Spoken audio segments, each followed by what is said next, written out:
Boa noite a todos, bem-vindo a esse evento promovido pela comissão, pelo Grupo de Cuidados Paliativos do Hospital Cardiopulmonar. Meu nome é Alan Neves, eu sou médico infectologista, sou gestor de prática médica do hospital. Agradeço a Silber pelo convite para moderar esse evento. Um evento especial, que temos a participação de um palestrante convidado de fora, então o Dr. Ricardo Carvalho, médico cardiologista e intensivista, doutor em medicina pela USP, e ele tem como área de atuação a medicina paliativa. Ele coordena o núcleo de cuidados paliativos do HC da Faculdade de Medicina da USP e também diretor do Instituto Paliar.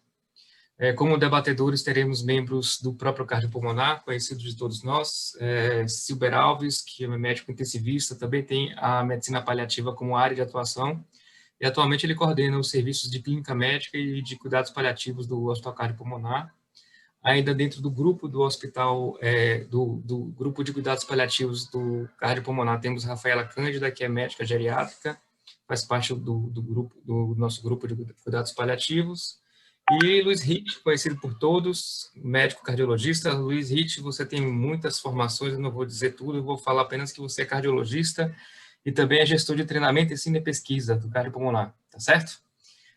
Obrigado pela presença de todos. Eu passo a palavra, então, para o Dr. Ricardo Carvalho, e depois a gente abre um pouquinho para os debatedores e os participantes. Ricardo? Boa noite, Alan. Obrigado pelo convite, Silber, Rafaela. Prazer estar com vocês aqui. Vamos ter uma conversa agora sobre a questão da indicação do cuidado paliativo precoce, dos desafios. Vamos começar com uma visão um pouco mais aberta, mais ampla, e vamos terminar focando especificamente no foco de interesse da instituição, que é a questão do doente cardiopata, ou do doente com cardiopatia e doença pulmonar, que tem algumas particularidades aí dentro dessa indicação precoce, dentro da questão do cuidado paliativo, que tornam, sim, mais desafiador ainda a percepção das necessidades e a indicação e o momento apropriado para isso dentro dessa especialidade. Então, se fazer cuidado paliativo senso geral, e normalmente a gente fala de cuidado paliativo oncológico, já não é uma coisa tão simples, fazer cuidado paliativo para fora da oncologia é um desafio ainda maior. E eu entendo que essa é o foco, é o interesse de vocês, e por isso eu resolvi especificar um pouquinho mais no final da apresentação para esse olhar. Então, vou lá compartilhar.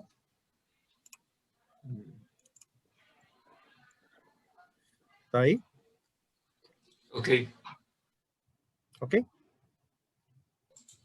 Estamos vendo. Muito bom. Então, vamos lá. Vou falar um pouquinho de questões epidemiológicas, conceituais, que eu acho que é um bom começo. Eu gosto de começar sempre do macro para o micro. Trazer uma informação para vocês de que o cuidado paliativo, classicamente, como a gente o conhece, ele vem mesmo de uma tradição de se preocupar ou se ocupar da atenção a pacientes com doenças neoplásicas. E isso, desde pelo menos do movimento, da questão no movimento hospice moderno, a partir do final da década de 60, e nos Estados Unidos, onde a gente acaba tendo um grande número de literatura, para além da Europa, claro, são duas correntes diferentes, a gente tem, do ponto de vista estatístico, que com o passar dos anos, principalmente aí a partir da década de 90, quando a questão do movimento hospice, e movimento hospice diz respeito ao movimento de cuidado paliativo.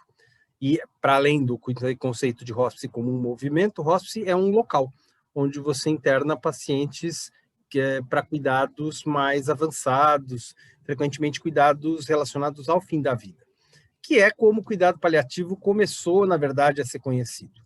Então, eu vou sair do lugar comum, dizer o que as pessoas sabem, e tentar chegar em um lugar um pouco diferente, que é a questão que me foi pedida da indicação precoce. Então, no começo de toda essa história, em que ainda a oncologia dominava como um dos diagnósticos mais frequentes, com o passar do tempo, na virada do século, os outros diagnósticos todos começam a tomar uma importância cada vez maior do ponto de vista estatístico, em detrimento das neoplasias, até que na virada do século aqui, a gente tem uma inversão dado o perfil de internações em hospice, que passam a ser mais voltado para doenças não oncológicas, e isso é dado americano. Dentre esses, o diagnóstico que sempre chamou mais atenção foi das doenças do coração. Com um crescente, apesar de lenta naquele momento, o aumento das doenças do aparelho respiratório, mas já mostrando aqui uma tendência alta de aumento das demências, das doenças cerebrovasculares, que é algo que se mostra hoje de uma maneira bem evidente aqui, falando de 20 anos depois dessa ilustração. Mas as doenças do coração sempre foram doenças que tiveram um papel dentro dessa epidemiologia, apesar de que isso nem sempre foi reconhecido, principalmente pelo especialista cardiologista. E eu gosto de citar também, que é importante a gente entender dentro do cuidado paliativo, que falar de doenças diferentes ou de perfis de doenças diferentes faz sentido, no sentido de entender o porquê das dificuldades de implantação, frequentemente, ou de reconhecimento dos doentes, ou de indicação precoce, porque as trajetórias de evolução das doenças, elas são diferentes, não só em termos de tempo, mas também em termos de formato da curva do que a gente espera para a questão do fim de vida de um indivíduo com determinado diagnóstico. Essas são curvas em que a gente tem no eixo vertical a funcionalidade do doente e no eixo horizontal o tempo. Então, o que a gente observa, e é claro que isso não é, cada vez mais para as doenças oncológicas, isso não é mais desse jeito, tem muita doença oncológica com curso flutuante e evolução prolongada, como cânceres de mama, alguns cânceres coloretais, câncer de próstata, enfim, mas, classicamente, o que se tem é uma evolução com um status performance relativamente preservado e que, quando chega à fase final de vida, rapidamente a coisa evolui para a morte em um tempo relativamente curto de poucos meses. Isso torna fácil o reconhecimento. Quando o doente cai funcionalmente de uma maneira muito rápida, abrupta, linear, fica mais simples identificar que esse momento está acontecendo.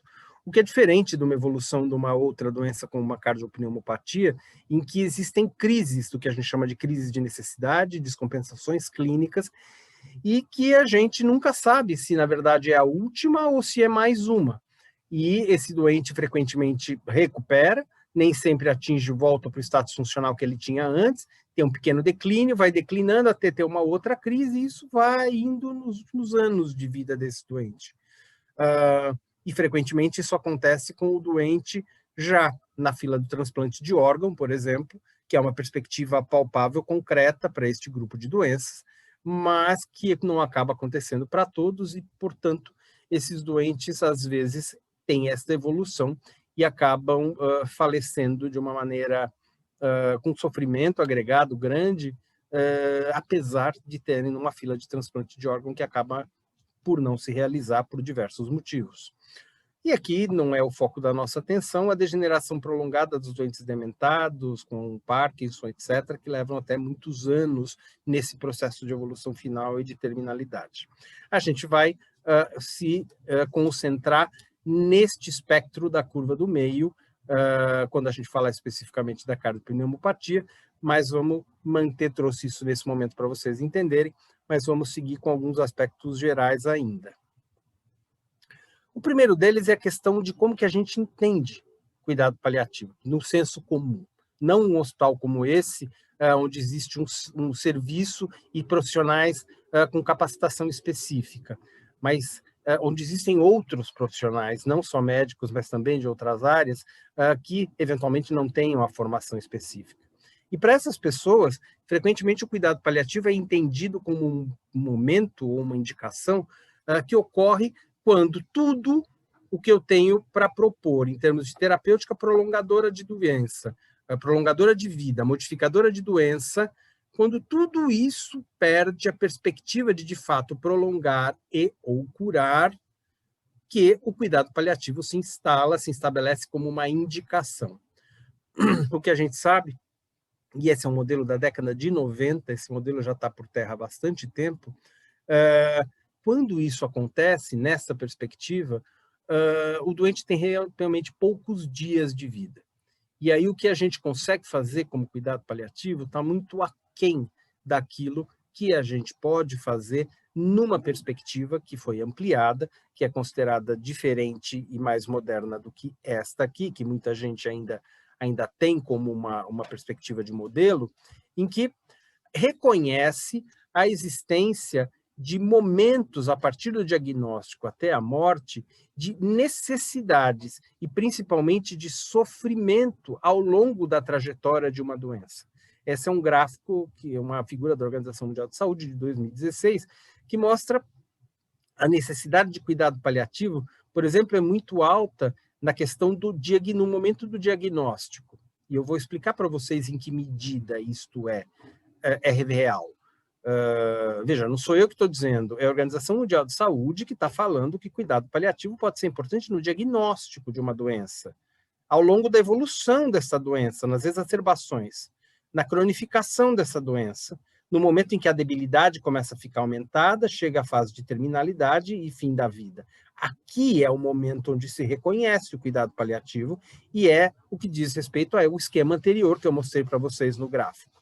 Mas olha como a gente tem oportunidades de assistir o paciente de uma maneira anterior e mais precoce do que esta, que é, vamos chamar de classicamente reconhecida, ou que está no conhecimento ou no imaginário da maioria dos profissionais que estão envolvidos com o cuidado de doentes graves, com doenças frequentemente incuráveis.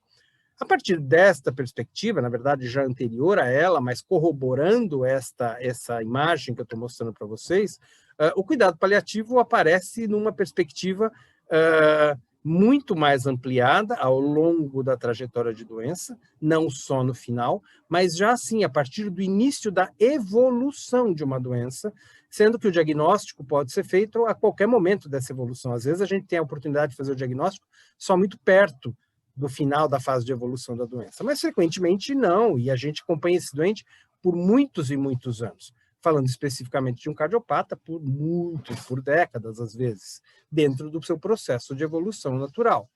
O que a gente precisa perceber, como já que existem necessidades ou sentido em que a gente aborde o cuidado paliativo de maneira anterior ao momento da fase final da vida, o primeiro ponto importante entender é que o cuidado paliativo que a gente faz nesse momento de fim de vida ou de fase avançada, não é o mesmo que a gente faz aqui no meio da evolução da doença e não é o mesmo que a gente faz no começo da evolução da doença.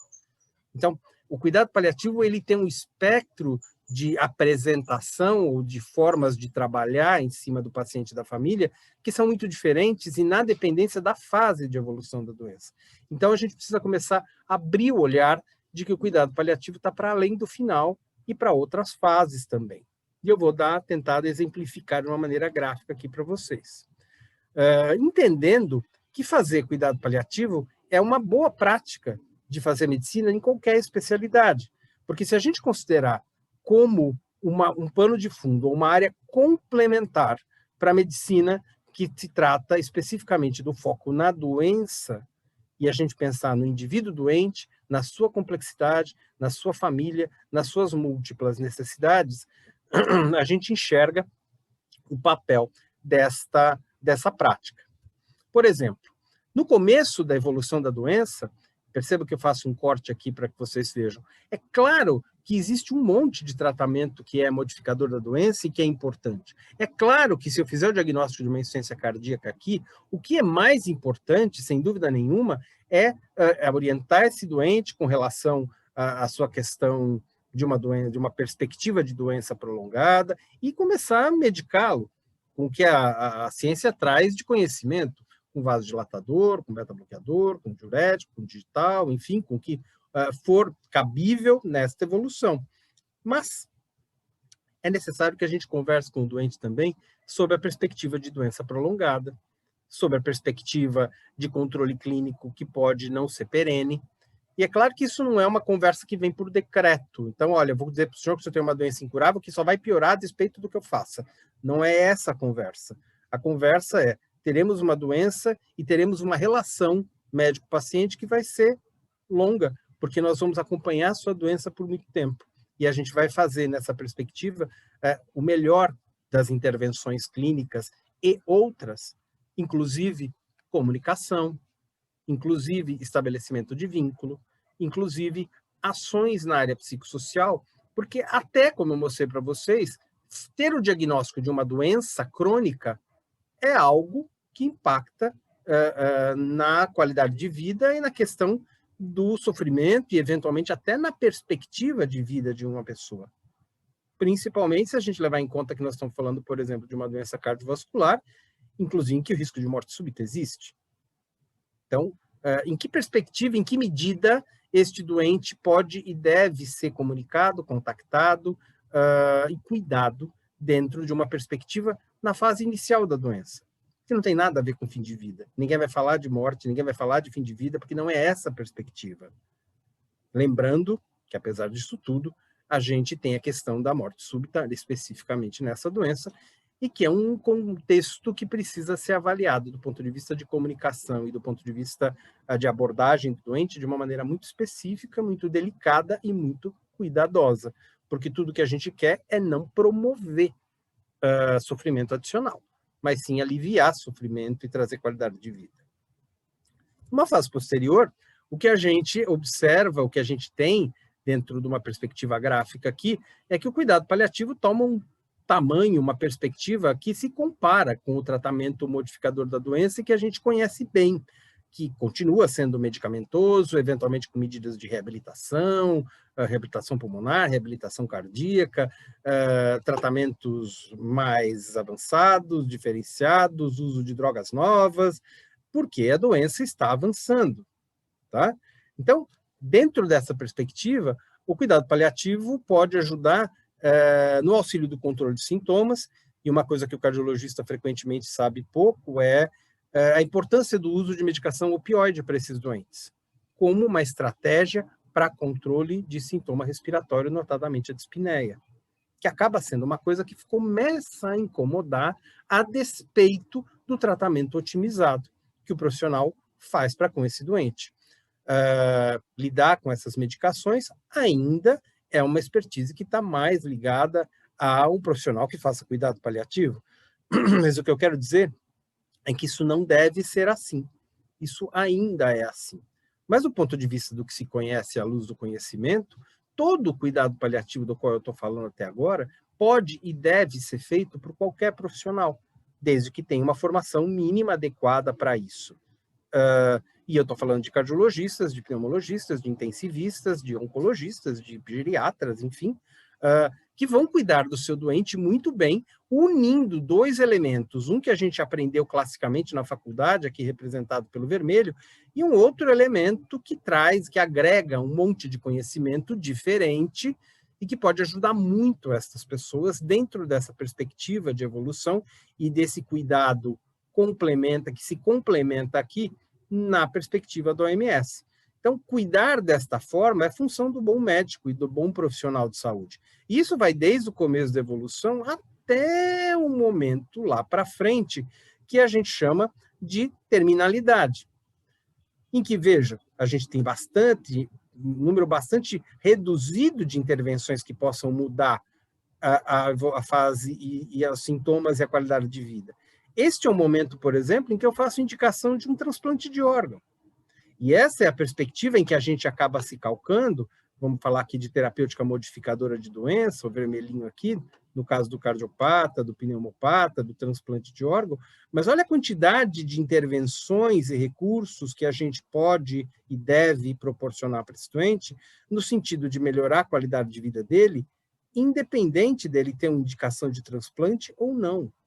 E a literatura tem mostrado, principalmente se ele tiver, porque esta trajetória é uma trajetória incerta, é uma trajetória frequentemente causadora de sofrimento, e mesmo na fase do pós-transplante, em que esse doente retorna para uma fase de evolução de uma doença ou de uma nova doença, como às vezes eu falo, trocar de órgão às vezes te impõe uma condição de uma nova trajetória, não é uma cura, mas uma trajetória encurtada ganha uma perspectiva de muito mais tempo, de muito mais qualidade, de muito mais funcionalidade. E é para isso que a gente atua, para que os doentes possam viver melhor e possam viver mais.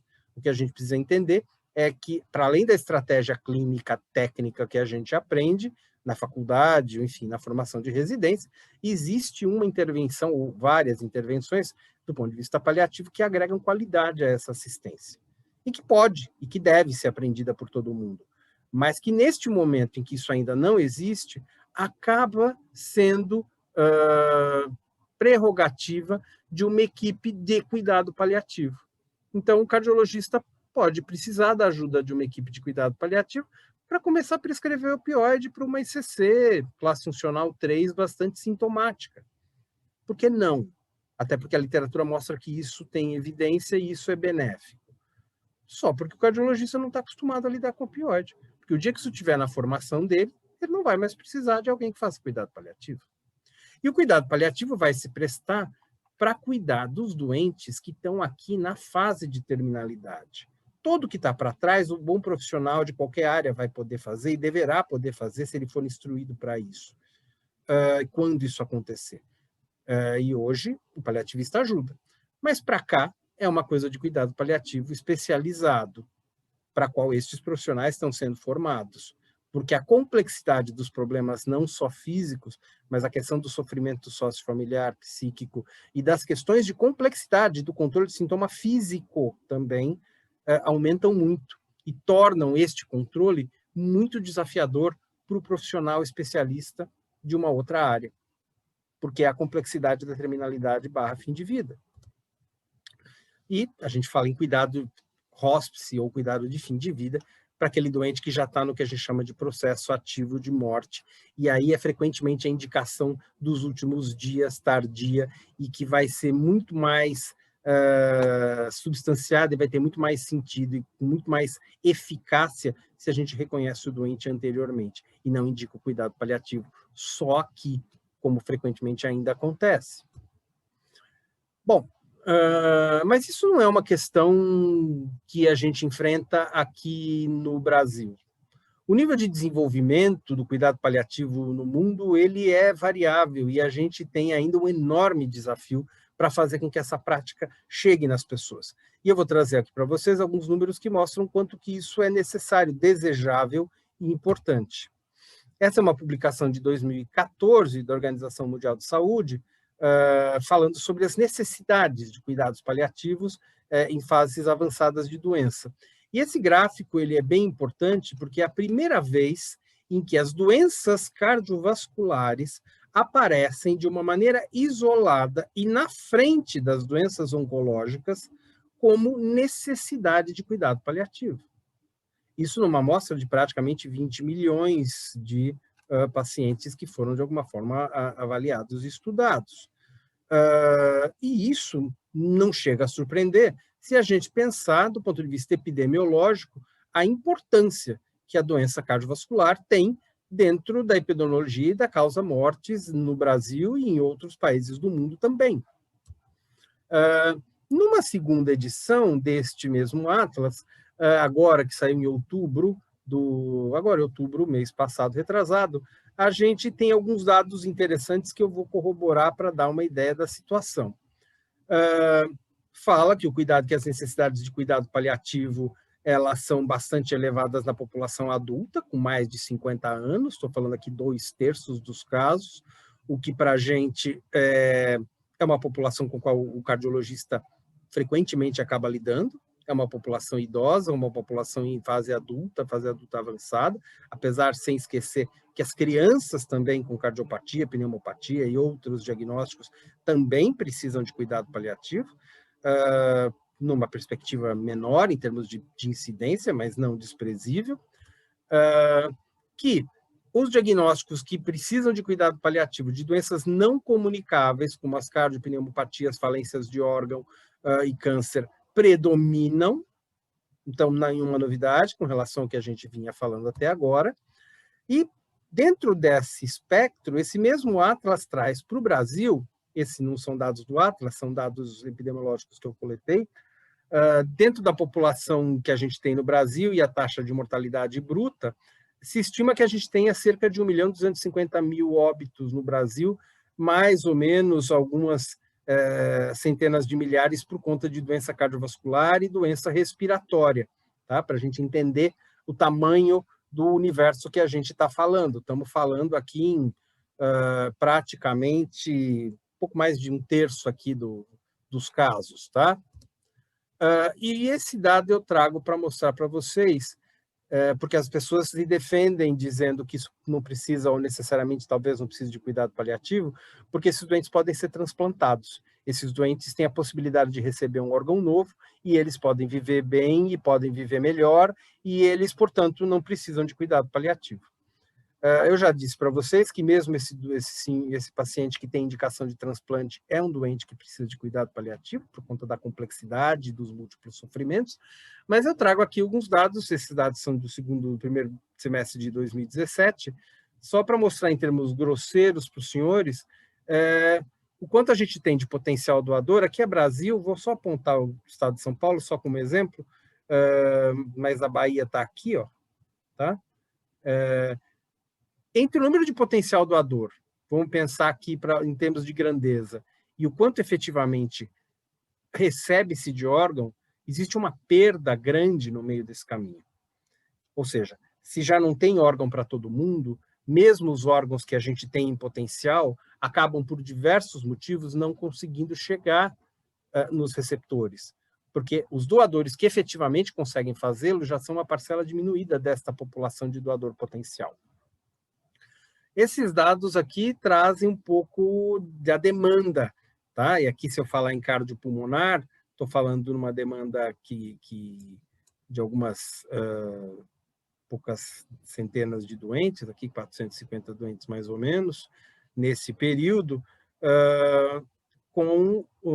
dentro dessa demanda, e esse total aqui, um transplante efetivamente feito de órgão na casa aqui dos, efetivamente, em torno de 1.000 para 32.000 de necessidade. E se a gente falar de criança aqui, 33.000 talvez, os doadores foram efetivamente os órgãos transplantados numa taxa muito baixa. O que eu quero dizer é que não tem órgão para todo mundo. O que eu quero dizer é que muitos dos órgãos se perdem aí, e os doentes perdem indicação, porque acabam ficando caquéticos, acabam tendo perda de massa muscular, acabam tendo hipertensão pulmonar fixa, que acaba limitando em muito, ou impossibilitando, inviabilizando a realização do procedimento.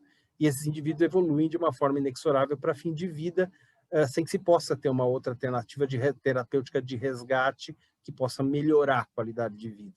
O que esses indivíduos acabam tendo é internação prolongada em unidade de terapia intensiva, com o uso de droga vasoativa, múltiplos recursos terapêuticas invasivas, diálise, intubação orotraqueal, e que, de fato, não modificam o curso de evolução dessa doença e agregam um sofrimento enorme.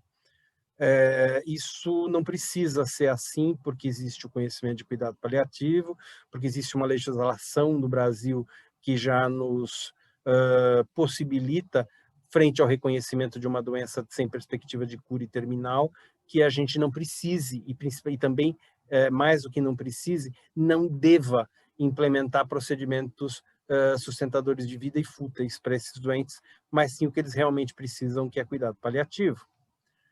Só que isso ainda não acontece de uma maneira generalizada.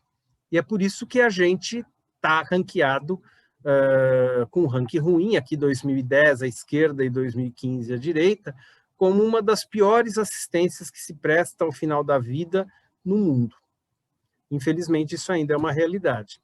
E agora, falando de novo do Atlas de 2020, isso aqui mostrando para vocês, em termos de receber ou não receber cuidado paliativo, o quanto o mundo é desigual nesse quesito.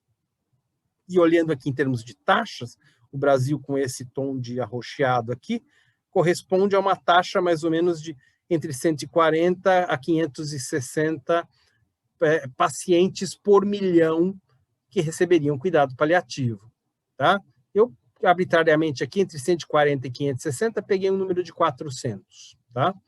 Se a gente tem 400 por milhão, e eu tenho 200 milhões de habitantes, Eu posso dizer que eu estou fazendo cuidado paliativo no Brasil hoje para cerca de 80 mil pessoas.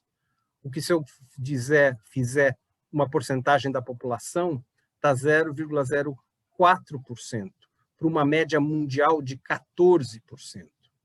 Nós estamos muito abaixo e nós estamos muito ruim na fita, no sentido do quanto a gente consegue prestar de cuidado paliativo hoje. E isso não é simplesmente porque a gente não reconhece, mas porque a gente também tem uma estrutura precária, tá?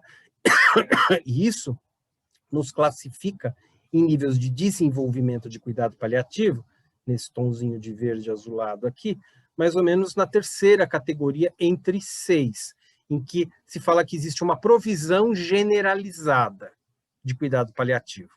Provisão generalizada sem integração.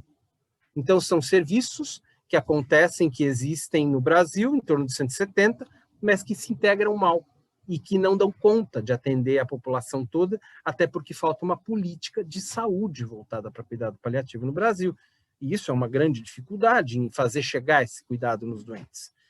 Que, só para citar para vocês, essa história do cuidado paliativo no Brasil, ela tem, de maneira mais oficial, em torno de 15 anos, desde a criação da Academia Nacional de Cuidado Paliativo, regulação, transformar-se numa área de atuação médica, residências médicas que existem desde 2013, cursos de especialização, regulação em termos de medidas diretivas de Conselho Regional de Medicina, portarias, indicando a necessidade de que isso se torne uma política pública nesse país e que ainda não aconteceu, o que reforça grandemente as dificuldades que a gente já tem, porque reconhece mal os doentes tecnicamente, porque não temos uma portaria, uma organização de sistema único nem do privado para receber esses doentes, e porque nós temos poucos serviços e pouca gente capacitada efetivamente para fazer isso.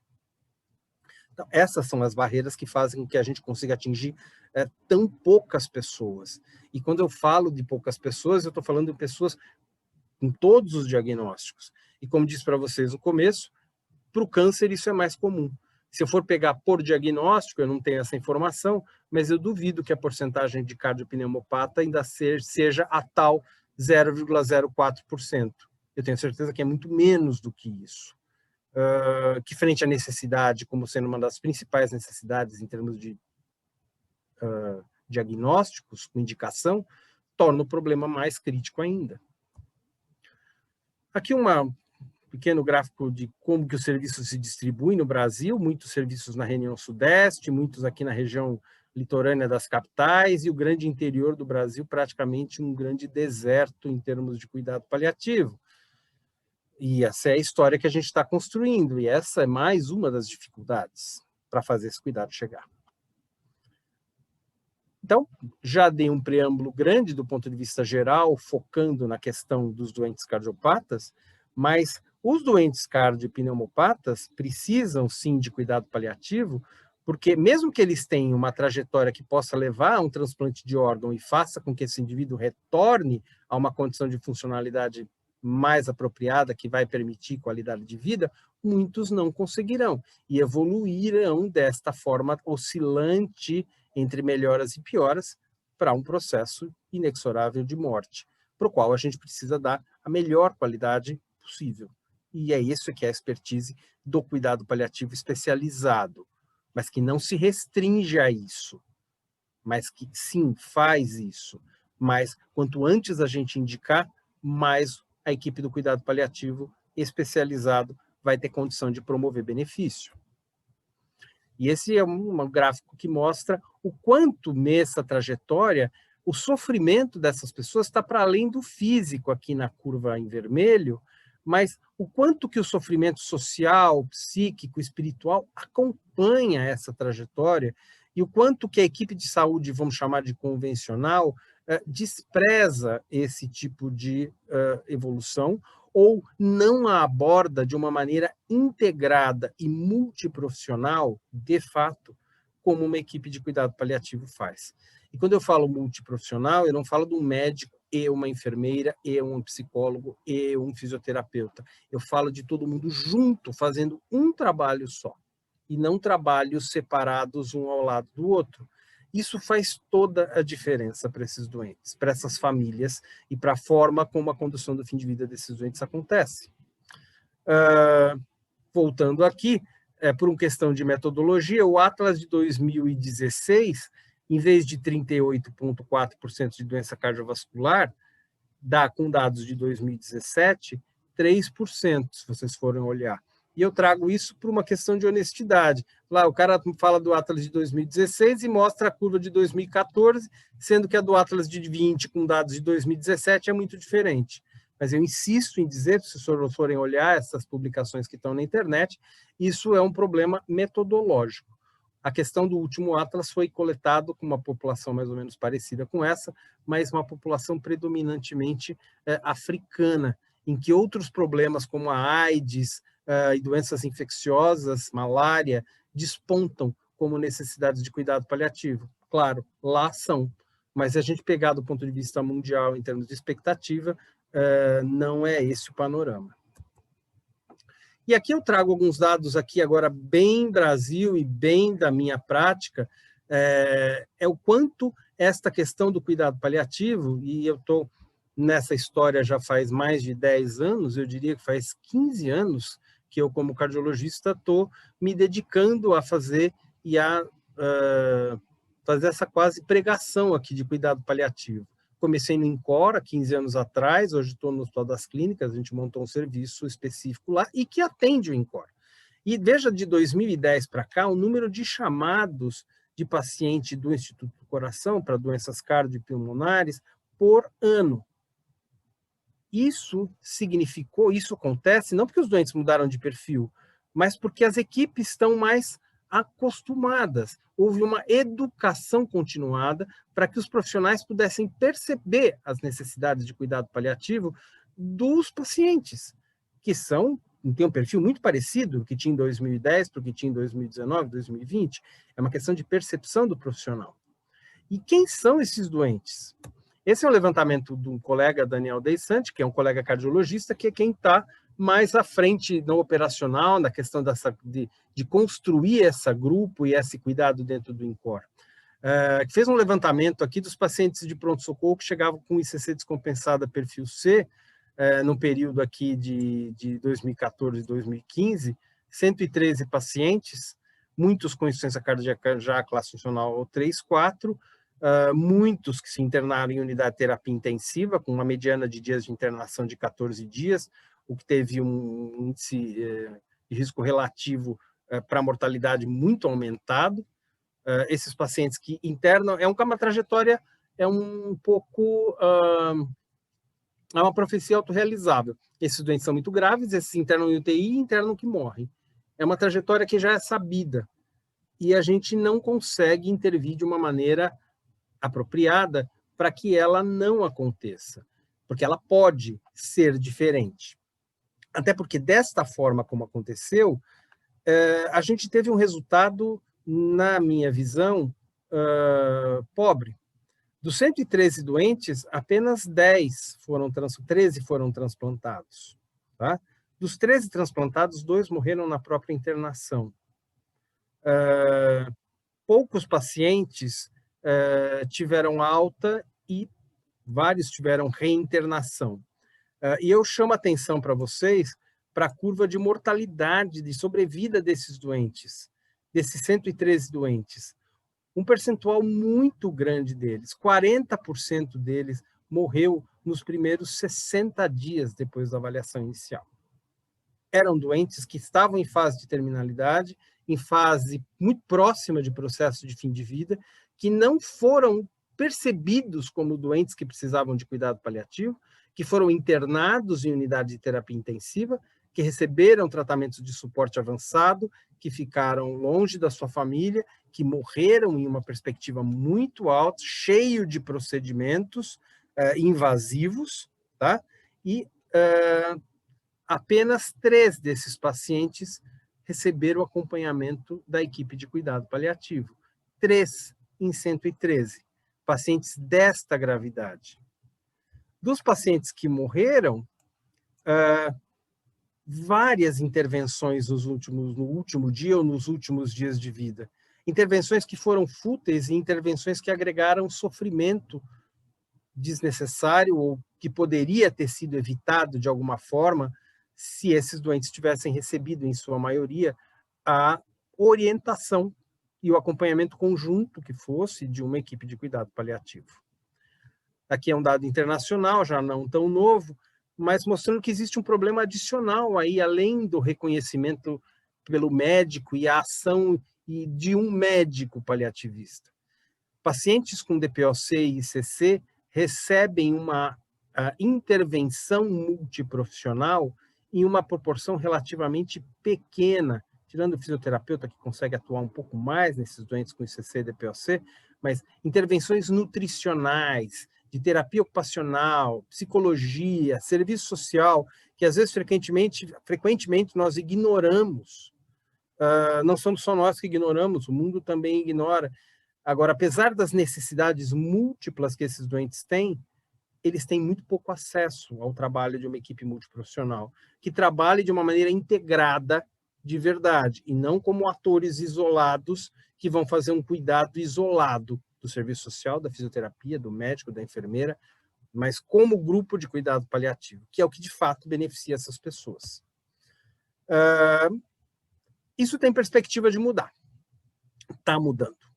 O que a literatura tem mostrado é que isto deve ser diferente, isso beneficia doentes.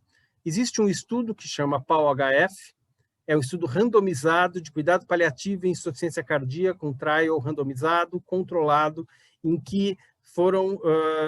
tem 2 braços esse estudo. Me travou aqui. Espera aí. Um braço que recebe o tratamento convencional, um braço que recebe o tratamento convencional e cuidado paliativo precoce. A exemplo do que foi o trabalho da doutora Temel com câncer de pulmão, número de pequenas células, em 2010. Mesmo tipo de modelo. E a intervenção e avaliação desses doentes ao longo de semanas e meses. O grupo que recebeu cuidado usual e cuidado paliativo precoce teve scores de qualidade de vida e sintomas de estresse, ansiedade menores. Tá? Como era de se esperar, e eu faço questão de informar, o cuidado paliativo nesses doentes não visa aumentar o tempo de vida deles, mas visa fazer com que a qualidade de vida no tempo que esses doentes têm seja melhor, que haja menos sofrimento. Às vezes eu já fui chamado em congresso de cardiologia para responder a pergunta: afinal de contas, o cuidado paliativo aumenta a sobrevida? Não, não aumenta a sobrevida, e não é isso que a gente quer, e nunca foi isso que a gente se propôs. O que a gente se propõe é dar qualidade de vida e evitar procedimentos que causem sofrimento, que causem distanciamento da família, sem falar nas questões óbvias que estão por trás disso, que são as questões de custos de tratamento e de ocupação de leitos e unidades críticas que eventualmente podiam ser disponibilizadas para cirurgias eletivas e coisas que o valha, que podem ser não só mais vantajosas para o hospital do ponto de vista de giro, mas proporcionar o benefício para outros pacientes, não estes, quando eles são identificados como alguém que não se beneficia do recurso. Quanto mais precoce for a indicação, mais a gente vai conseguir identificar isso. Inclusive, com análise de custo-efetividade, que começa a aparecer para cuidado paliativo e insuficiência cardíaca, neste caso aqui, em cuidado paliativo domiciliar, tá? Mas isso também já tem estudo mostrando que acontece para o cuidado paliativo em cardiopata intra-hospitalar. Os benefícios para a família são inúmeros, e eu não vou me prender nisso aqui por conta do meu tempo, mas a família também é beneficiada na ação precoce, tá? E, no fim de tudo, quando esse doente é identificado para o cuidado paliativo, a grande pergunta é: o que é que eu tenho que saber para poder proporcionar, dentro de toda a técnica que existe e de toda a percepção dessas necessidades e dessas barreiras e dificuldades, o que é importante para esses doentes no final se eles não, então, não vão para uma unidade de terapia intensiva, ou não conseguem receber um transplante, ou não conseguem ter uma terapêutica-alvo que lhes permita viver mais. O que é importante saber é o que tem valor para essas pessoas, porque essas pessoas morrem mal, e morrem só uma vez. E se a gente perder a condição de dar para elas a assistência que lhes interessa,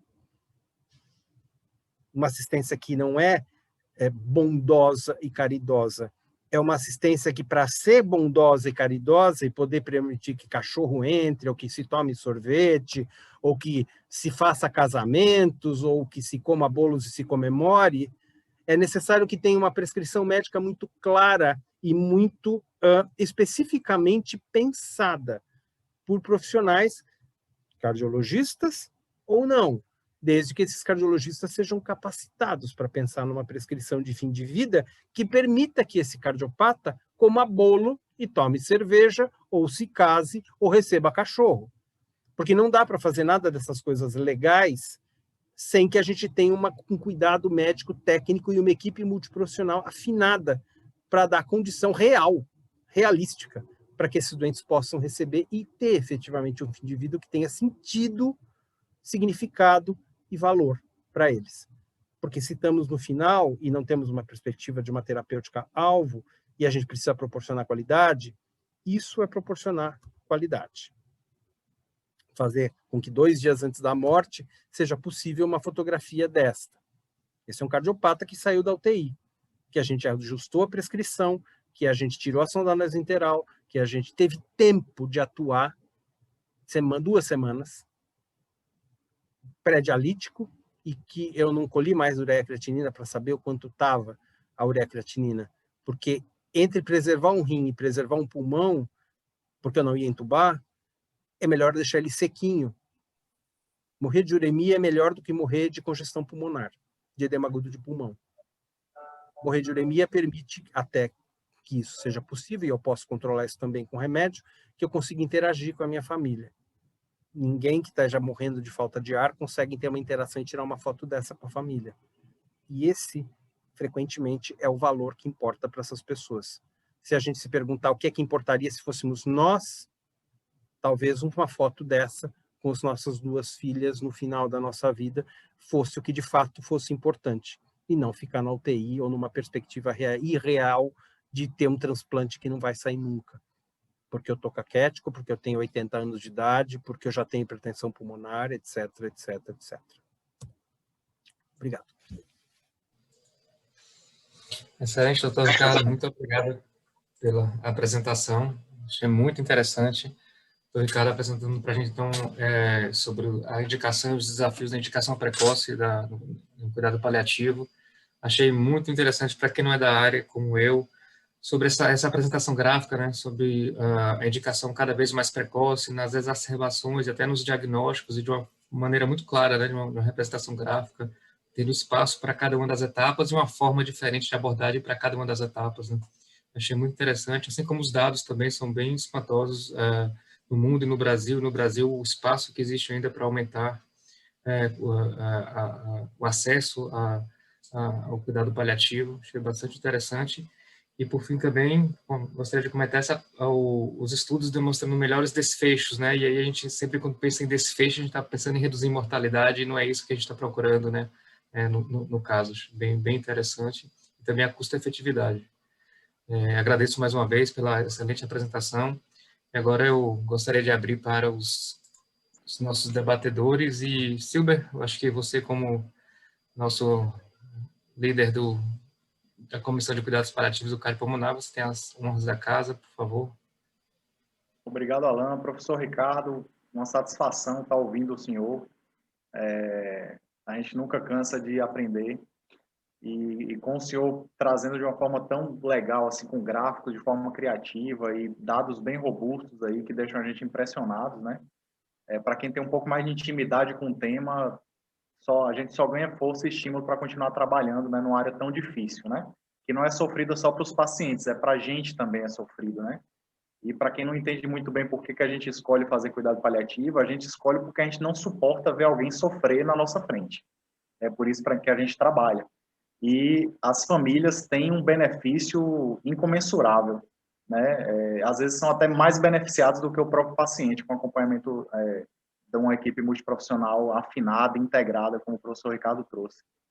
Eu tenho uma provocação para a plateia e tenho uma curiosidade de como é que o professor Ricardo se encontrou aí no cuidado paliativo. Foi um processo progressivo?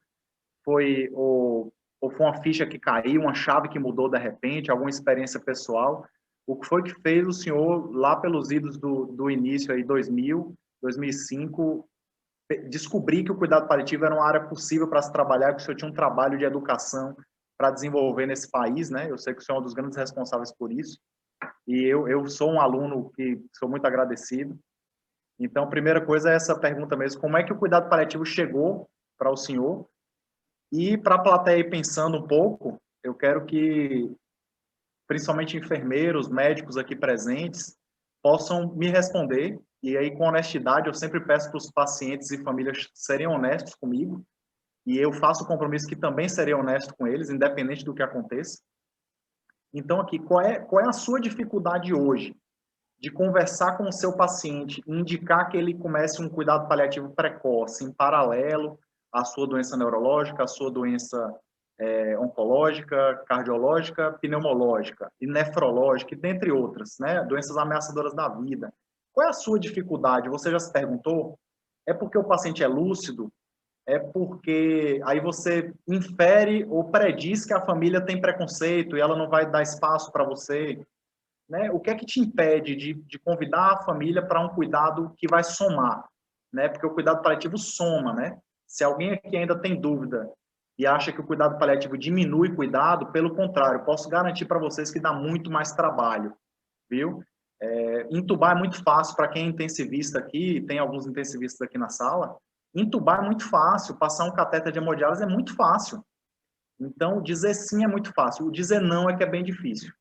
Então, assim, o que é que te impede de convidar o paciente, a família, para que outro profissional possa trazer esse discurso de uma forma lenta, progressiva, cuidadosa, né, treinada, né? É outra coisa que o profissional de cuidado paliativo é muito treinado em comunicação, então a gente respeita o limite da família e do paciente. Não quer dizer que vai para o consultório que a gente vai falar sobre morte, né? A gente quer falar sobre vida antes de mais nada. Tanto é que o paliativista começa trabalhando, colhendo a biografia e o legado, os valores. O professor Ricardo falou bem, né? O que tem de valor? Qual é o legado dessa pessoa? O que é importante para ele nesse momento? Tá?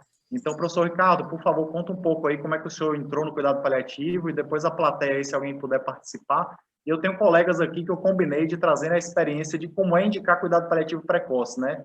Eu gostaria depois que o Alan Rego, a Marcela Costa e a Samira pudessem trazer aí o depoimento deles de como é encaminhar um paciente para um ambulatório de cuidado paliativo, né? Um paciente lúcido, vigio, orientado e que pode se deslocar para um consultório. Professor Ricardo, muito obrigado, viu? Tá bom, deixa eu só contar rapidinho, então. Eu estou formado há 30 anos, eu fui um clínico que sempre gostou de cuidar de doente grave. E eu escolhi cardiologia por essa e por outras coisas, porque eu achava que tinha doentes muito graves, eu já gostava de UTI, e eu achava que eu podia ser muito resolutivo. E aí, quanto mais eu estudei de cardiologia e aprendi, e fui muito resolutivo, trabalhei muito em emergência e UTI, muito mesmo, e gostava muito. Eu identificava que eu podia ser muito resolutivo, mas que quando não, o que sobrava, eu era absolutamente impotente em resolver. E num hospital de altíssima complexidade como é o HC, com doentes tão, enfim, tão complexos e tudo, isso não era uma coisa tão desprezível de se acontecer. E eu comecei a prestar atenção e chegar mais perto desses doentes e dessas famílias, e aí eu percebi que o sofrimento deles era enorme. E aí a conclusão é que o meu trabalho era incompleto. E aí eu me desiludi. E eu fui procurar alguma coisa, outra que eu queria fazer. Eu não queria mais ser médico de emergência, não queria mais ser médico, não queria mais fazer aquilo. E aí eu fui estudar bioética, fui estudar um pouco de filosofia, e aí eu descobri lá em 2004, um treco que chamava cuidado paliativo, que tinha tudo a ver com aquilo que eu estava acreditando, e que eu não sabia, nunca tinha ouvido falar. E aí eu comecei a estudar como autodidata, porque não tinha nada disso no Brasil em termos de curso. O primeiro curso foi o Palium, que veio para o Brasil em 2007, que já tinha na Argentina, mas não tinha no Brasil, veio em 2007. E nessa turma estava todo mundo que tinha caído essa ficha como eu. Então, foram 70 alunos era eu, Dalva, Ana Cláudia Arantes, Toshio Shiba, Silvia Barbosa, Verusca, Menegatti, todo mundo que faz cuidado paliativo, que está chefiando a equipe, que tem era daquela época, era autodidata e foi estudar cuidado paliativo lá. Então, eu comecei no começo. Eu entrei meio que aos 45 do segundo tempo, mas assim, fazendo parte da primeira geração, né? E correndo atrás do conhecimento. E a partir daí eu faço cada vez mais cuidado paliativo. Eu ainda faço cardiologia de consultório, clínica em consultório, mas cuidado paliativo é mesmo a minha vida. E aí tentar fazer isso acontecer num instituto como o Instituto do Coração, com todas as dificuldades, e aí briguei com um monte briguei com o jeito de ser INCOR e tive que sair do INCOR. E aí eu fui para o HC, e aí agora a gente volta para dentro do INCOR com o mesmo trabalho, diz, olha, estou de volta. Agora será que vocês vão entender? E aí acho que eles começam a entender. Então é interessante, uma trajetória que me alegra muito. Que bom, professor. Obrigado, viu? Obrigado pelo depoimento e pela provocação, Silber. Acho que agora a Silber tem uma pergunta muito interessante. E a gente vai abrir para a plateia, certo, Silber? Para ver quem tem algum comentário.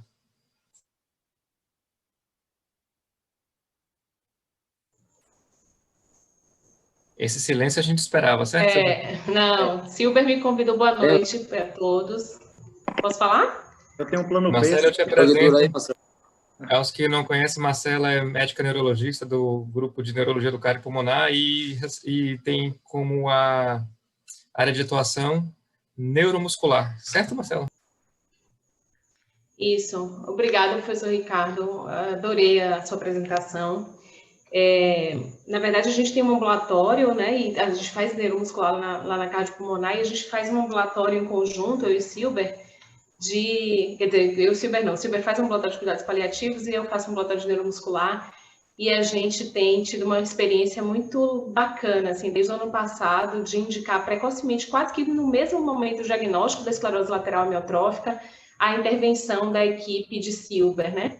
Então, a gente tem uma enfermeira que fazia nosso ambulatório, que era do cuidados paliativos, junto conosco, e é uma experiência espetacular, assim, a gente nota que o entendimento da família é diferente, o cuidado desse indivíduo é diferente, então, lá no nosso ambulatório quase que a gente não tem, né, Silvia, a gente não tem pacientes que internam no final de vida ou que fazem traqueostomia, né, mas, então, a nossa experiência é extremamente positiva.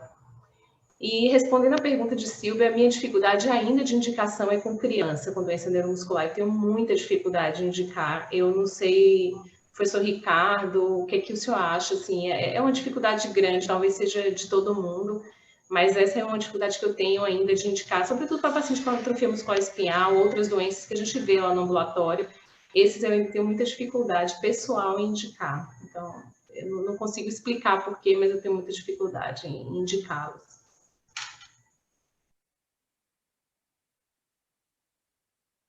Marcela, eu já só para te dar uma resposta rápida, como cardiologista, eu também tenho com criança, e não porque eu acho que criança é um bicho bonitinho e não sei o quê, é porque eles são diferentes mesmo, e a gente é médico de adulto.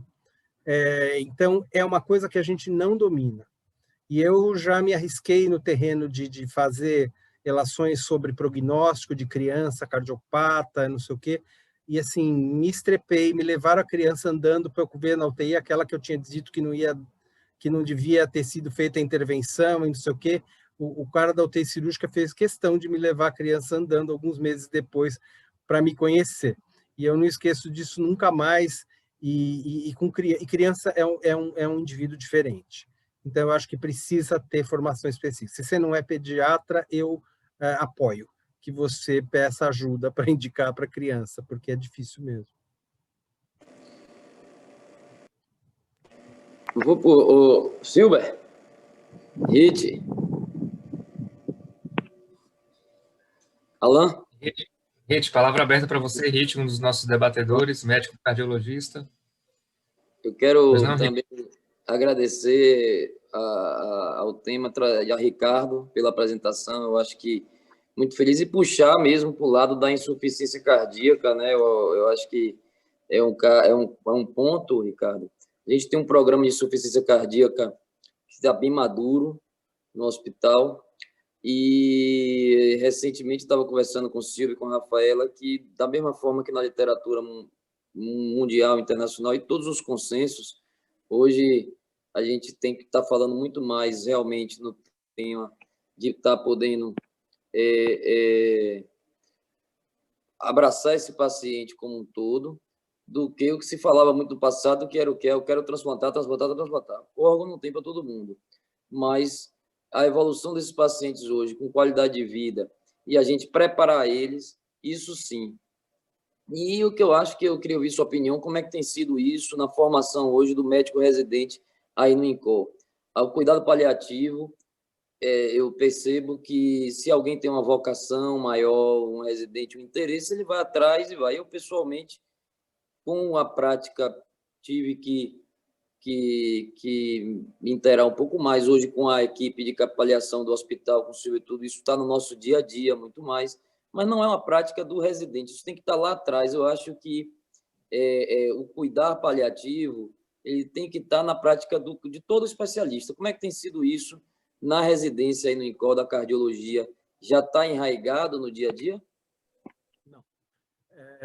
O que a gente tem, a gente começou o programa de capacitação, vamos dizer assim, cuidado paliativo em 2013, a residência propriamente em 2014, e a partir daí a gente abriu a porta para qualquer especialidade, quer dizer, tem a nossa residência, e abriu uma porta para as outras especialidades virem estagiar conosco.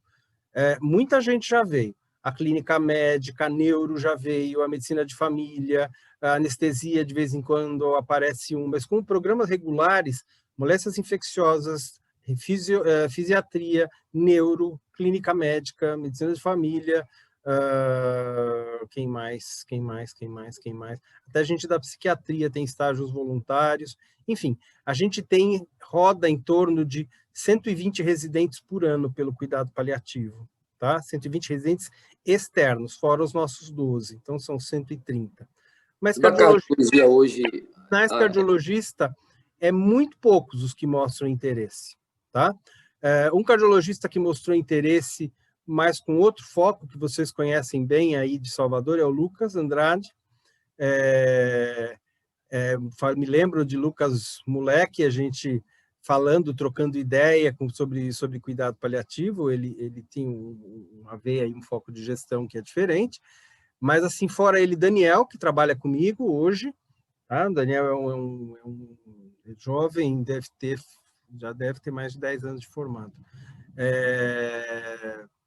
Mas um ou outro interesse. Eu vejo, né? Eu acho que a gente fala muito. Na insuficiência cardíaca, você trouxe o ponto interessante já aí. É uma doença crônica com todos esses períodos, onde aquele gráfico que você mostrou, ele mostra muito bem, realmente, se aplica muito bem a insuficiência cardíaca. Você tem o período onde os tratamentos, tudo, você...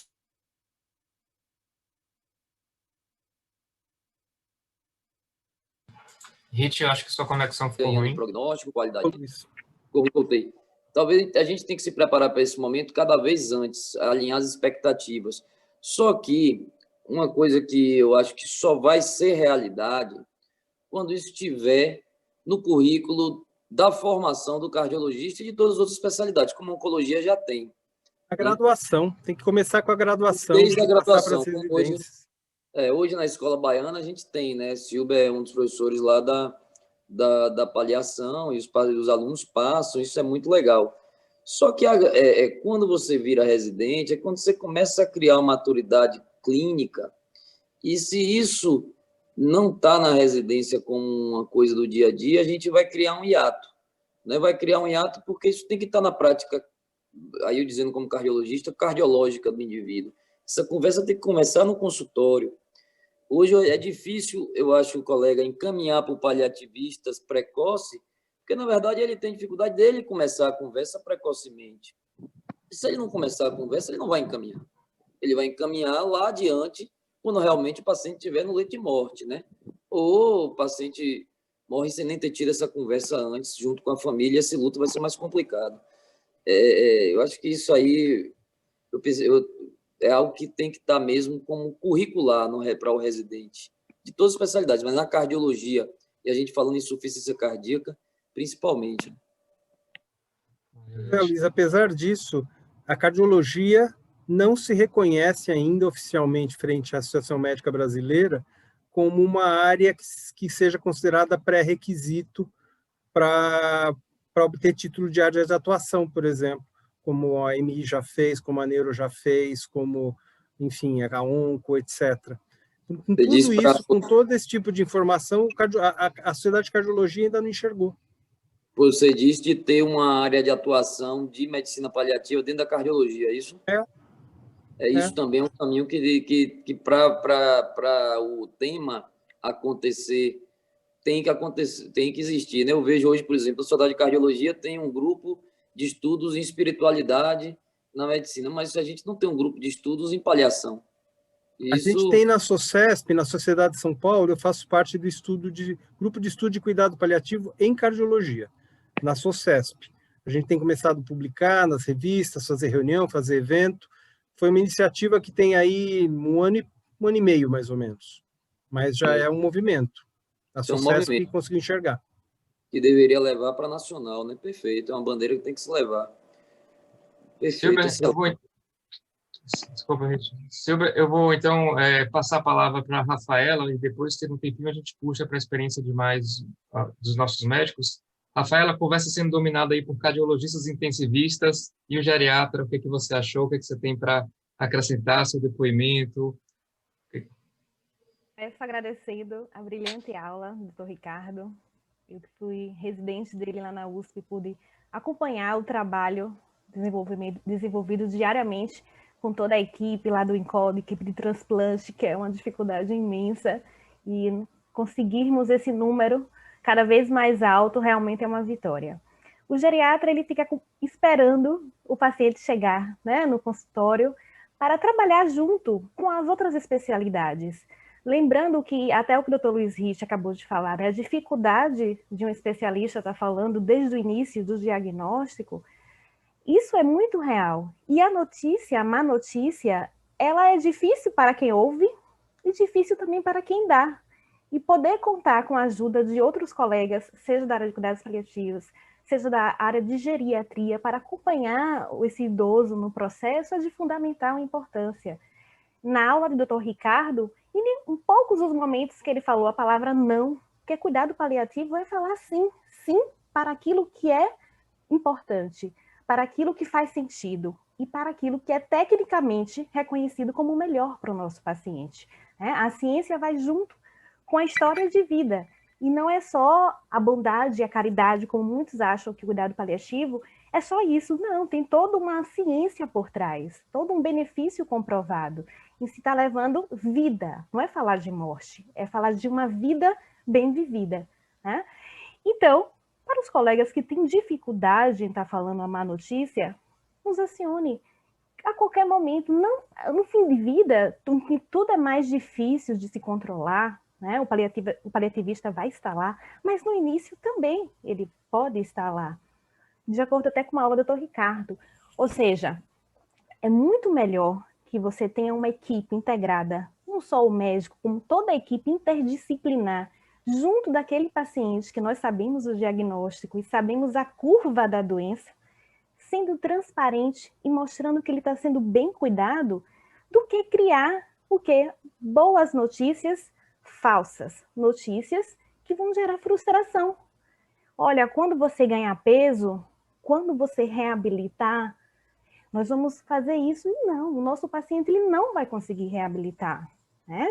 Diante da fase da doença dele, ele não vai conseguir reabilitar. A síndrome da caquexia, anorexia instalada, ele não vai conseguir ganhar peso, mas nem por isso ele vai sofrer. Nós podemos diminuir o sofrimento dele e estar ao lado no que for possível. Interessante. Muito obrigado, Rafaela, pela participação, pelo comentário. Silber, a gente abre para mais um respondedor aí da sua pergunta. Tudo bem? Mais alguém quer dar um depoimento? Pudessem contribuir com a experiência deles, pacientes no nosso ambulatório, né, como é encaminhar esse paciente, né, essa família, né? Desculpa, Silber, a ligação falhou. Você pediu para a participação de quem? Alan Rego e Samira. Ok. Alan, tá por aí? Alan Rego é médico gastrohepato, e ele coordena o serviço de medicina do aparelho digestivo do cardiopulmonar. Alan? Então, boa noite, pessoal. Inicialmente, eu queria agradecer a Ricardo a oportunidade de ouvi-lo, porque realmente eu achei uma apresentação excelente. E em relação à equipe de cuidado paliativo aí, capitaneada por Silber, eu também gostaria de agradecer, né? Enquanto hepatologista, eu já tive a oportunidade e tenho atualmente de termos um paciente em conjunto, e assim eu vou começar de trás para frente. Para mim, a maior dificuldade foi realmente encaminhar um paciente lúcido, né, para um ambulatório de paliação, considerando que, assim, na nossa cabeça, paliação é um paciente moribundo, que você não tem mais nada para fazer, que ele não interage mais, e que aí você vai fazer paliação. Então, assim, realmente, eu acho que o que a gente colocou em relação à dificuldade nossa de abordar isso para o paciente, para a família, especialmente o paciente lúcido, que você vai discorrer qual é a intenção do seu encaminhamento para o ambulatório de paliação, para mim, realmente o mais difícil. Foi o mais difícil. Mas, por outro lado, eu acho que a equipe nos traz um suporte muito grande em relação à condução desse paciente. E isso realmente tem acontecido, né? As pontuações da equipe, o preparo do paciente, não somente para o que vai acontecer, mas para a organização do fim de vida dele, né? O que ele tem ainda para organizar, para fazer, para conciliar, se existe alguma questão desse tipo. Então, realmente, assim, eu me sinto privilegiado em poder fazer parte da instituição onde a gente pode contar com a equipe desse porte. E, realmente, minhas experiências têm sido muito proveitosas. Obrigado também aí a todos. Obrigado, Alan, pelo depoimento. Silber tinha pedido a palavra também de Samira. Samira, oi, eu estou aqui. Oi, Samira é médico oncologista do grupo da oncologia do Hospital Cardiopulmonar. Oi, Samira. Oi, gente, boa noite. Eu estou com a câmera desligada que eu estou entrando, e aí às vezes fica ruim quando eu estou andando. Assim, primeiro eu queria agradecer a oportunidade de estar aqui com vocês hoje. Acho que a aula foi bastante produtiva. E, assim, respondendo um pouco o que Silber perguntou, assim, como é que funciona o encaminhamento precoce do paciente oncológico, por exemplo. Acho que tanto o RIT quanto algumas pessoas chegaram a comentar que na oncologia talvez isso fosse mais a oncologia tem muito o áudio falhando, Samira. Tá aí para poder demonstrar de fazer esse encaminhamento dos pacientes de forma precoce. Eu acho que isso vai muito da cultura mesmo que a gente tem uma cultura, a nossa cultura ocidental, ela tem uma dificuldade muito grande de falar da morte, né? Então a gente não tem a oportunidade de discutir isso. E eu acho que no ponto de vista de prática médica, você tem muito mais tendência a indicar aquilo que você acredita, né? Então, por isso que a gente faz medicina baseada em evidência. Então, se você é uma pessoa que pratica exercício físico, você vai indicar mais exercício físico, você vai estimular mais o seu paciente. E aí eu fico me perguntando assim, quantos de nós já pensou a respeito das nossas próprias diretivas? Né? Isso é um questionamento, porque apesar de nós estarmos saudáveis, a morte é uma certeza para todos nós. Né? E acho que na oncologia isso acaba sendo um pouco mais palpável, porque quando o paciente ele tem um diagnóstico de câncer, ele obviamente pensa na morte. Diferente, por exemplo, de um paciente que tem um diagnóstico de uma arritmia, que tem um diagnóstico, né, de uma doença outra qualquer crônica, ele não pensa nisso, mas o câncer ele fatalmente vai pensar. Eu acho que o fato de eu já trabalhar, eu gosto de câncer de pulmão, a minha área de atuação principal. Eu trabalho com câncer de pulmão desde a época da residência, e quando eu era residente não tinha muita coisa para oferecer em câncer de pulmão. Então a gente começava a lidar muito, como o Silber falou no início, em relação a o que você pode fazer para evitar o sofrimento dessas pessoas. E aí em 2010, eu acho que já tem 10 anos, esses dias eu fui falar desse trabalho na aula, eu falei, nossa, mas tem uma década já e a gente ainda não implementou isso como uma prática, como uma rotina em nossas vidas. Tem um trabalho bem interessante da New England que mostra o papel do cuidado paliativo quando ele é instituído precocemente naqueles pacientes com paciente de câncer de pulmão. E essa tem sido a minha luta, né? Paciente que tem diagnóstico de câncer de pulmão localmente avançado ou estádio 4, eu sempre tendo a conversar com o paciente a respeito da equipe de cuidados paliativos. Trabalhar em equipe é uma coisa que também, às vezes, o médico tem dificuldade, né? Eu já ouvi muito oncologista falar, não vou chamar o paliativista porque eu posso fazer isso, né? E, assim, eu acho isso um erro, né? Porque quando eu chamo o Silber, ele me ajuda, né? Quando eu estou sofrendo, num momento de sofrimento, porque eu estou perdendo um paciente, ele está me ajudando a ter uma racionalização daquele momento. Então, assim, isso é mais fácil quando você acompanha o paciente desde o início, quando ele conhece a biografia, quando ele conhece a espiritualidade do paciente, quando ele acredita nos valores. Então, esse é um trabalho muito bacana. Eu tenho batalhado, eu acho que o cuidado paliativo ele deve ser, na oncologia, instituído precocemente para todos os pacientes de estádio 4, e especialmente nos pacientes de câncer de pâncreas, câncer de pulmão, como a Sociedade Americana de Oncologia recomenda, a gente instituir precocemente para que esses pacientes realmente tenham benefício.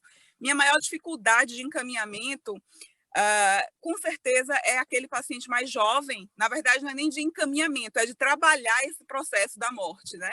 O paciente mais jovem, aquele paciente... Eu tenho uma paciente que tem um filho de 1 ano, né? Ela não conseguiu ainda... Ela teve o diagnóstico no pós-parto. Como é que ela conseguiu...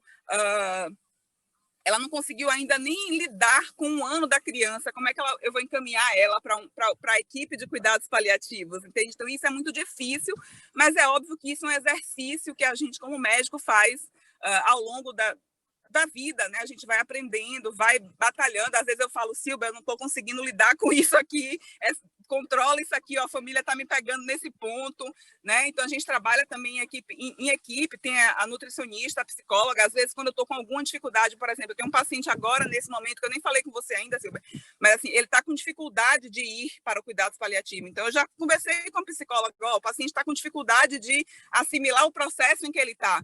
Vê se tu consegue, em algum momento, abordar esse ponto. A própria nutricionista consegue, às vezes, falar com o paciente também. Então, a gente...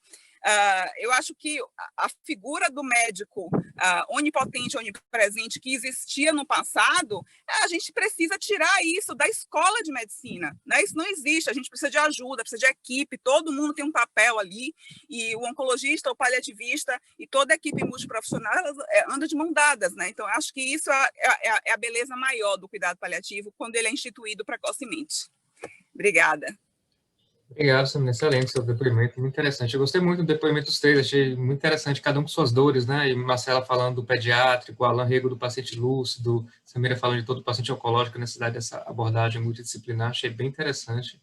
Pessoal, eu vou abrir para a plateia, então, para aproveitar a presença do Dr. Ricardo, se alguém tiver alguma dúvida, algum comentário, alguma sugestão, acho que essa é a hora. Alguém tem alguma pergunta a fazer? Pode levantar a mãozinha ou abrir o áudio e... estamos aí. Se não, eu gostaria de aproveitar, doutor Ricardo, esse comentário de Samira. A gente pode atribuir realmente essa dificuldade nossa em iniciar essa conversa com o paciente e família, a nossa cultura mais latina em contraposição à anglo-saxã, realmente existe isso de que nós não temos mais medo e receio da morte, de falar sobre a morte em relação à cultura mais protestante ou anglo-saxã, realmente, ou isso é mais um... O áudio do seu está fechado. Sim. Isso já é estudado, não necessariamente com essa questão de falar da morte, mas, se eu não estou enganado, quer dizer, da época que eu fazia o TI lá atrás, era muito comum você falar na questão sobre suporte avançado de vida, discutir suporte avançado de vida nas diferentes culturas, e o quanto isso era difícil você limitar procedimentos, etc., nos países do sul da Europa e nos países latinos, ao contrário dos países do norte da Europa, por exemplo, e culturas como o Japão, enfim. Então, é muito cultural, essa dificuldade é mesmo muito cultural. E a gente, de alguma forma, projeta. A Samira falou agora dessa coisa da doente muito jovem, pretensamente jovem, mas enfim, com um filho muito pequeno e que não conseguiu viver nem essa questão do primeiro ano da criança, como é que eu vou encaminhar ela para o cuidado paliativo? Essa mulher precisa muito, essa mulher vai se beneficiar demais dessa história. A gente às vezes esbarra no quanto a gente também é jovem, no quanto a gente também tem filho pequeno, no quanto a gente também se projeta, no quanto a gente também não queria estar na pele dela, no quanto a gente... E isso dificulta muito.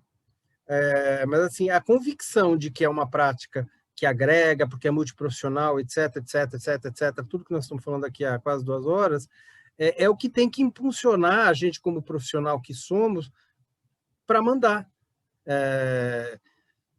E para convidar a gente a se preparar para olhar para essa coisa terrível, terrível sim.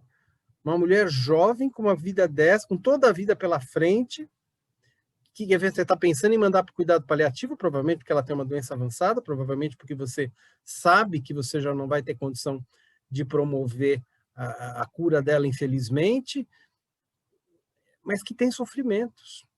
O fato de ter sofrimento, a gente tem que pensar em sofrimento. Se tem sofrimento, precisa de cuidado paliativo. Se tem sofrimento, precisa de acolhimento e precisa de abordagem do sofrimento. É que quem é especializado em fazer isso é o cuidado paliativo. Mas todo médico tem que aprender. É o que o Alan falou. Isso tem que estar, entrar que o Rit também falou, isso tem que estar na graduação, isso tem que estar na formação de residência.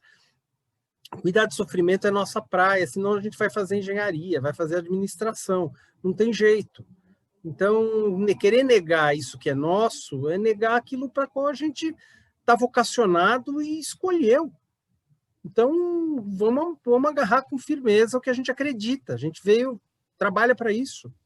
Então, vamos mandar, vamos entender que a gente tem as nossas dificuldades e o que esbarra na gente também se chama sofrimento. Então, vamos abraçar juntos, porque não é simples. Sim, não é simples. Eu gosto muito daquele conceito de currículo oculto, né? Então, assim, você pode, puxando um pouco para a minha área, ter todas as matérias sobre controle de infecção hospitalar e higiene de mãos, N vezes, N horas na faculdade, mas se o preceptor na beira do leito não higienizar as mãos, o aluno não vai assimilar aquilo. Então, o currículo oculto é muito, muito importante. Então, da mesma forma, tem que ter a parte teórica, mas o aluno tem que presenciar o preceptor, o médico assistente, exercendo aquilo à beira-leito para ele assimilar também na prática, né? É muito atitudinal. Essa questão do sofrimento, como o exemplo que você citou, é muito atitudinal. A gente faz questão, seus residentes precisam ver você se portando frente a um caso, frente a uma situação. Isso é muito pedagógico, isso é muito didático. Silber, pelo adiantar da hora, são 9 horas agora, 8:55, acho que, se você quer, vou te dar a palavra final, né? Só com a mão levantada aí, a gente encerra, tudo bem? Na verdade, só para fechar um pouquinho o que o professor Ricardo e Samira colocaram, né? Primeira coisa é o trabalho nosso, interno, de autoconhecimento e de estudar essa questão do sofrimento e do final de vida, né? Como é que eu indico o cuidado paliativo? Eu fico bem tranquilo de que o meu colega não precisa explicar para o paciente com tantos detalhes o que é que vai ser feito com essa equipe de cuidado paliativo. O que eu gosto de dizer, usando as palavras do professor Ricardo, eu faço mais ou menos isso. Eu chego para a família, eu me apresento e eu falo, olha, doutora Samira tem percebido que vocês estão sofrendo muito, né? Você paciente, você família, e que para isso ela pediu minha ajuda para eu dar uma atenção maior aí para vocês nesse momento, para ser um apoio no hospital, para ser um apoio aqui no consultório. E aí eu coloco que os sofrimentos são em 4 áreas, né? Social, psicológica, espiritual e física, e que eu estou aqui para trabalhar isso com eles. A doença está em tratamento, né? E tem muito para oferecer nesse sentido, e nós também vamos lidar com esse sofrimento. É complementar. Eu vou tentar ajudar eles com qualidade de vida, com controle de sintomas, né? E que o foco do cuidado no ambulatório, no cuidado paliativo, é a pessoa. E que, para isso, eu preciso conhecer a história de vida dele, a biografia, o legado, os valores. E aí eu começo perguntando de quando ele nasceu. Você nasceu onde? Como é que era a sua família? Então, isso começa... às vezes a gente pode parecer impressionante para alguns, mas o paliativista consegue fazer vínculo com a família, com o paciente na primeira consulta. De tão fundamental que é a escuta, de tanto treinamento que a gente tem de escuta, né? Então, assim, não se intimidem, não achem que o paliativista vai falar sobre morte na consulta. A gente fala o que o paciente coloca para a gente, ele bota limite, a gente é treinado para perceber os limites. A família coloca limite, a gente é treinado para perceber esses limites. E a gente vai no ritmo do paciente e da família, né? Da mesma forma no hospital, da mesma forma no consultório. Precisa ter essa rede integrada. A gente não tem muita rede ainda, como o professor Ricardo falou. A gente não consegue conectar consultório, ambulatório, hospice e hospital. A gente tem que ter isso conectado, né? Então, assim, muito obrigado. Fica à vontade aí, Alan, professor Ricardo, para últimas palavras. Eu estou satisfeitíssimo.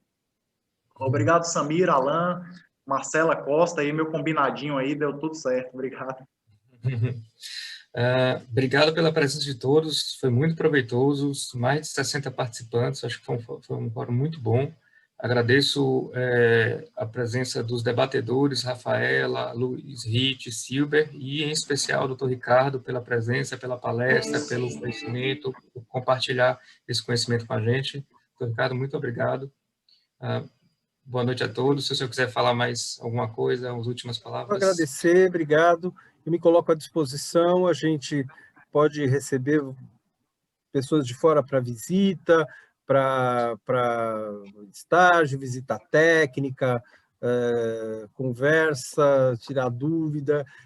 A formação em cuidado paliativo também está à disposição. A gente, além de ter o HC, tem oficinas práticas que as pessoas vão ter estágios práticos especificamente para aprender cuidado paliativo na prática, inserido no dia a dia. No Instituto Paliar tem curso, especialização, aperfeiçoamento, são pós-graduações. É uma formação cabível para quem, por exemplo, já passou da fase de residência, não vai fazer um concurso de residência. Então, tem como você correr atrás desse conhecimento, se aprimorar na área e buscar aí uma especialização mais específica, vamos dizer assim, mais formal, se esse for o interesse.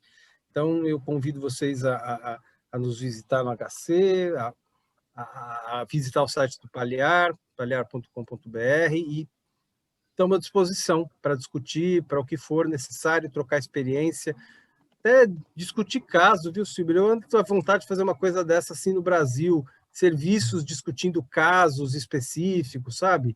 Interestados. Eu acho que isso é um negócio que agora com essa coisa da medicina, quer dizer, da medicina, dessas coisas online, não tem mais por que não fazer, né?